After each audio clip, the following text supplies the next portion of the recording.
దేవుని మందిరం. ఇది మందిరం. ఈ మందిరం ఎందుకు? దీని ప్రత్యేకత ఏంటి? దేవుని యొక్క మందిరం యొక్క అవసరత ఏంటి? ఈ లోకంలో చాలా కట్టడాలు ఉన్నాయి. మన కుటుంబాలు నివసించడానికి మనకేం కావాలా? ఇల్లు కావాలా.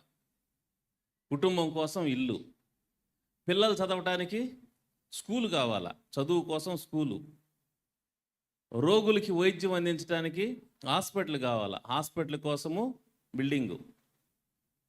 అయితే దేవుని మందిరం కూడా ఒక కన్స్ట్రక్షనే. అయితే ఇది ప్రత్యేకమైనటువంటిది. దేవునికి స్తోత్రం, హల్లెలూయా. ఇల్లు లాంటిది కాదు, స్కూల్ లాంటిది కాదు, హాస్పిటల్ లాంటిది కాదు. ఇది ప్రత్యేకమైంది. ఏంటి దీని ప్రత్యేకత? హబక్కూ గ్రంథము 2వ అధ్యాయము 20వ వచనం మనకి ఇక్కడ రాసి పెట్టారు. చూడండి, ఆ మాట చదవండి త్వరగా. హబక్కూకు 2:20. నేను ముగిస్తా. యెహోవా, అక్కడ చూసి చదివేయచ్చు, బైబిల్ తీయబడలే. యెహోవా తన పరిశుద్ధాలయములో ఉన్న, అది దీని ప్రత్యేకత. ఇక్కడ ఎవరున్నారంట? వాక్యం చెబుతుంది, దేవుడు ఆలయములో ఉన్నాడు. పరలోకమందున్న దేవుడు భూలోకంలో దొరికే స్థలం ఏదంటే దేవుని మందిరము. హల్లెలూయా, హల్లెలూయా. అది దేవుడికి స్తోత్రం. ఇక్కడ ఇది దేవుని నివాస స్థలం. అందుకని యేసయ్య నా తండ్రి ఇంటిని వ్యాపారపు ఇల్లుగా చేయకండి, నా తండ్రి ఇల్లు అంటాడు, నా మందిరము అంటాడు. సో దేవుని మందిరము ఆయన ఇల్లు, ఆయన నివాస స్థలము, ఆయన నామంలో ప్రారంభించబడి కట్టబడింది. అది ప్రత్యక్ష గుడారం కానీ బంగారు దేవాలయం కానీ అది ఆయన ఇల్లు అయి ఉన్నది, ఆయన నివాస స్థలం. ఇది మనం మొదట గుర్తించాలా. ఇది గుర్తించకుండా ఇదేదో కట్టడం అనుకొని చాలామంది ఫీల్ అవుతూ ఉంటారు. కాదు. అందుకనే చాలామంది మందిరాన్ని అగౌరవపరుస్తారు, దేవుని మందిరంలో గౌరవంగా ఉండరు. ఇప్పుడు మనం వేరే వాళ్ళని చూస్తే వాళ్ళ మత సంబంధమైన కట్టడం ఎక్కడో ఉంటుంది, రోడ్డు అవతల ఎక్కడో. వాళ్ళు యువతలు పోతా పోతా చెప్పులు ఇచ్చి దాని వైపు తిరిగి నమస్కారం చేసి గౌరవం ప్రదర్శిస్తారు. మన వాళ్ళకి ఆ గౌరవం చాలామందికి ఉండదు. ఆలయంలోనికి దేవుడు తన పరిశుద్ధ ఆలయంలో అయితే చెప్పులు వేసుకొని వచ్చేస్తారు, షూస్ వేసుకొని వచ్చేస్తారు.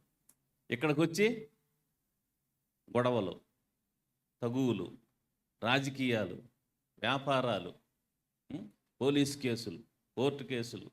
అందుకని యేసయ్య దొంగల గుహగా చేసేసారు. తండ్రి ఇంటిని అనేక మంది ఏం చేశారు? దొంగల గుహగా చేసిన పరిస్థితులు మనం సమాజంలో చూస్తూ ఉన్నాము. ఇలాంటి వారికి దేవుడు సిద్ధపరిచాడు. రాత్రి వాక్యం విన్నాం కదా, తన యందు భయభక్తులు గల వారి కొరకు ఆయన సిద్ధపరిచిన మేలు సిద్ధపరిచాడు, మేలు సిద్ధపరిచాడు. ఇలాంటి వాళ్ళకి ఏముంది? శిక్ష సిద్ధపరిచాడు. మేలు ఇక్కడ కనపడదు, శిక్ష ఇక్కడ కనపడదు.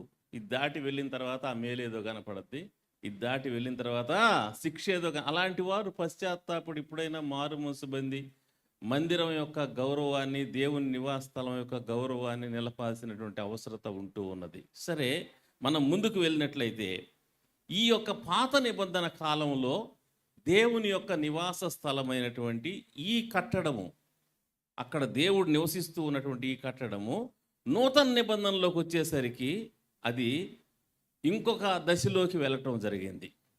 కట్టడంలో, దేవుని నామంలో కట్టబడి ప్రతిష్ఠించబడిన కట్టడంలో దేవుడు ఉన్నాడు. ఇంకొక ప్లేస్లో కూడా దేవుడు ఉన్నాడు. ఎక్కడది? కొరింథీ మొదటి పత్రిక 3వ అధ్యాయము 16వ వచనం. ఇందాక అయ్యగారు చెప్పారు. ఏంటది? మీరు దేవుని ఆలయమై ఉన్నారనియు దేవుని ఆత్మ మీలో నివసించున్నాడు. మీరు దేవుని ఆలయం. ఎవరు? చర్చి, సంఘము. సంఘము అంటే ఎక్కడైతే 2-3 ఆయన ప్రజలు ఆయన నామంలో కూడి ఉంటారో అది. ఆ సంఘం అనేటువంటిది కదిలేటువంటి ఆలయము, కదిలే ఆలయము, అది సజీవమైన ఆలయము. ఈ ఆలయం కదలదు. ఇది కట్టారు, ఇక్కడనే ఉంటుంది, ఇక్కడ దేవుడు సన్నిధి ఉంటుంది. అయితే సంఘం అలా కాదు, కదులుతూ ఉంటుంది, వివిధ ప్రదేశాలకు వెళ్తూ ఉంటుంది. సంఘం ఎక్కడికి వెళ్ళినా అక్కడ దేవుడు వారి మధ్యలో ఉంటాడు, వారి మధ్యలో ఆయన అద్భుతాలు చేస్తాడు. సంఘములో ఉండే దేవుడు. సరే, మందిరము లేదా సంఘము ఈ రెండిటికి కొంచెం తేడా ఉన్నప్పటికి కూడా నేను ఈ రెండింటిని కలిపి ఒకే మాట చెప్తాను. సంఘం అని తీసుకుందాం. సంఘం వచ్చి ఇక్కడ కూర్చుంటుంది. సంఘం ఇక్కడ ఎందుకు వస్తుంది? దేనికి రావాలా సంఘము? ఒక మనిషి సంఘానికి లేదా ఆలయానికి ఎందుకు రావాలా? ఇక్కడ దేవుడు ఉన్నాడు కాబట్టి రావాలి. సంఘంలో దేవుడు ఉన్నాడు కాబట్టి రావాలి. యేసు ప్రభు అన్నాడు, 7 నక్షత్రాల కుడి చేత పట్టుకొని 7 సువర్ణ దీపస్తంభముల మధ్య సంచరించువాడు అన్నాడు. అంటే సువర్ణ దీపస్తంభాలంటే సంఘాలు, 7 సంఘాలు. సంఘాల మధ్యలో ఆయన ఉన్నాడు అని చెప్పి ఆయన చెప్తాడు ప్రకటన గ్రంథం 2:1 సో సంఘములో ఉండేటువంటి దేవుడు, సంఘము మధ్య ఉండేటువంటి దేవుడు సంఘానికి ఎందుకు రావాలి?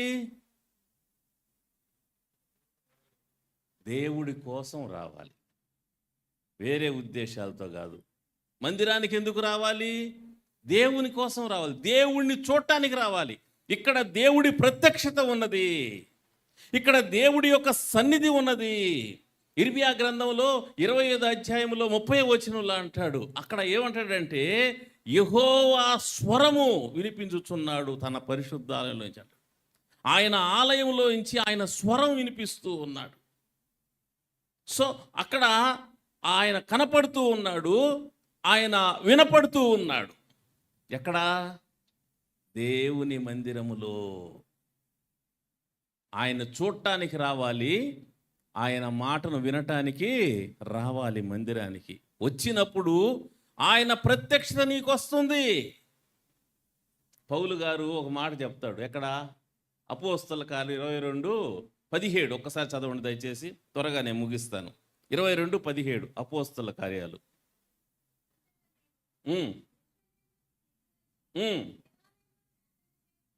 దేవాలయం, ఎక్కడ? దేవాలయములో ప్రార్థన చేయుచు ఉండగా పరవశుడినై ప్రభు కనపడ్డాడు దేవాలయంలో. దేవుడికి స్తోత్రం. దేవాలయంలో దేవుడు కనపడ్డాడు. దేవుణ్ణి చూడటానికి ఆలయానికి రావాలా. దేవాలయంలో దేవుని స్వరం వినపడుతుంది. 84వ కీర్తన 1-2 వచనాలు అంటాడు, సైన్యములకు అధిపతి యెహోవా నీ నివాసములో ఎంత రమ్యములు. యెహోవా మందిర ఆవరణం చూడండి నా ప్రాణము. జీవము గల దేవుని దర్శించుటకు అంటాడు అక్కడ కదా. జీవము గల దేవుణ్ణి దర్శించటానికి, దేవుణ్ణి దర్శించడం కోసం మందిరానికి రావాలా. దేవుడు స్వరం వినటం కోసం దేవుని యొక్క మందిరానికి రావాలి. ఇక్కడికి వచ్చినప్పుడు ఆయన ప్రత్యక్షత నీకు ఇవ్వబడుతుంది, ఆయన స్వరము నీకు వినపడుతుంది. ఆయన నిన్ను ఆదరించే స్థలం ఇది. ఎక్కడ ఆదరిస్తాడంట? యెరూషలేములోనే మీరు ఆదరించబడతాడు అంటాడు కదా.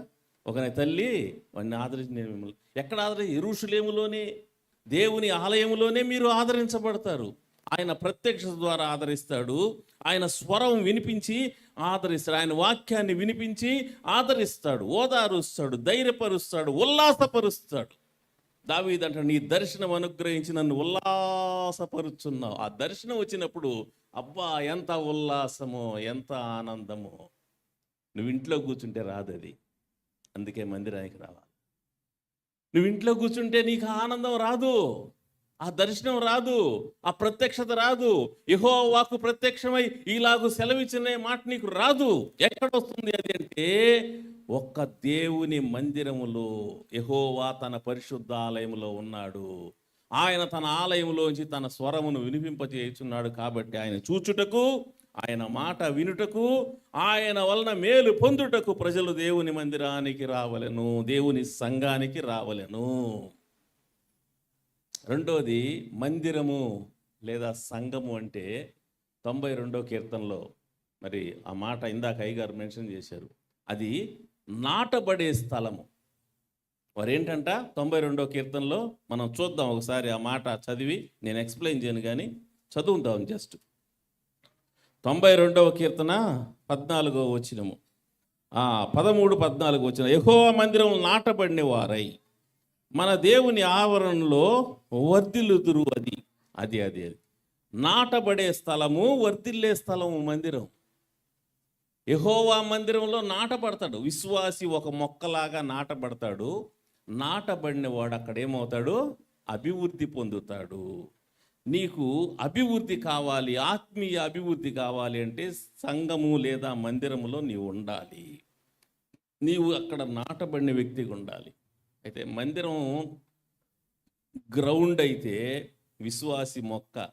ఒక విషయం, గ్రౌండ్ మంచిదై ఉండాల కదా. మొక్కను తీసుకుపోయి బాగా ఫలాలు ఇచ్చే మొక్కను తీసుకుపోయి ముళ్ళ పొదలు వేసావనుకో, అక్కడ అది ఎదగదు. రాతి నేలను వేసావనుకో, అక్కడ అది ఎదగదు. మనుషులు తొక్కుంటూ పోయేటువంటి స్థలంలో వేసావనుకో, అది ఎదగదు. ఎక్కడ ఎదుగుతుంది అది? మంచి నేలలో మాత్రమే. ఆలయము, సంఘము మంచిదై ఉండాల. మనం జబ్బు చేస్తే ఏ హాస్పిటల్ మంచిదని ఎత్తుక్కుంటాం. అపోలో మంచిదా, లేకపోతే కిమ్స్ మంచిదా, నారాయణ మంచిదా, రమేష్ ఆసుపత్రి, ఏ హాస్పిటల్ మంచిది ఎంక్వైరీ చేస్తాం కదా. స్కూల్లో పిల్లలు వేసేటప్పుడు ఏ స్కూల్ మంచిది,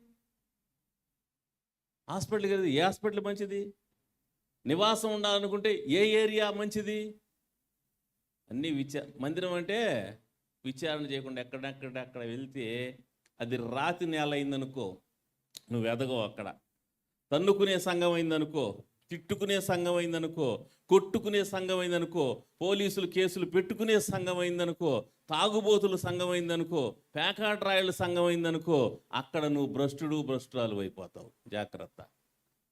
అందుకని గ్రౌండ్ మంచిదై ఉండాల. మొక్క ఎదగాలంటే నేల మంచిదై ఉండాల. విశ్వాసి ఎదగాలంటే సంఘము, ఆలయము, ఉపదేశము ఇక్కడ సరైనదిగా ఉండాల. అది ఈ సంఘమైనా లేకుంటే ఇంకొక సంఘమైనా, విశ్వాసి సంఘంలో ఎదగాలి అంటే ఆ సంఘము ఆత్మీయ సంఘముగా ఉండాలి. దేవుడికి ప్రాధాన్యత ఇచ్చే సంఘం, వాక్యానికి ప్రాధాన్యత ఇచ్చే సంఘం, డివైన్ వాల్యూస్కి ప్రాధాన్యత ఇచ్చే సంఘం, పరలోకానికి ప్రాధాన్యత ఇచ్చే సంఘం, ఆయన రాకడ కొరకు సిద్ధపరిచేటువంటి సంఘముగా, ఉపదేశముగా అక్కడ ఆ సంఘం ఉండాలి. అప్పుడు ఆ వ్యక్తి వర్ధిల్లుతాడు. కొన్ని ఆలయాలు చూస్తుంటే దుఃఖం వేస్తుంది. ₹1,00,00,000 పెట్టి ఒక ఆలయం కట్టారు. ఆలయం కడితే ఒకరోజు ఆలయం మీదుగా పోతా ఉంటే రాత్రిపూట లైట్లు వేసుకొని ఒక గుంపు కూర్చొని ఏం చేస్తున్నారు, బాటిల్ పెట్టుకొని పేక మొక్కలు వేసుకొని ఆడుకుంటా కూర్చో ఉన్నారు. మందిర ఆవరణములో. ఎంత దుఃఖకరం. ₹1,00,00,000 పెట్టి ఒక ఆలయం కట్టారు. దానికి రాజకీయ నాయకుల్ని, ప్రముఖులందరినీ పిలిచారు. తప్పెట్లు, తానాళ్ళు, డ్యాన్సులతో వచ్చారు అందరూ.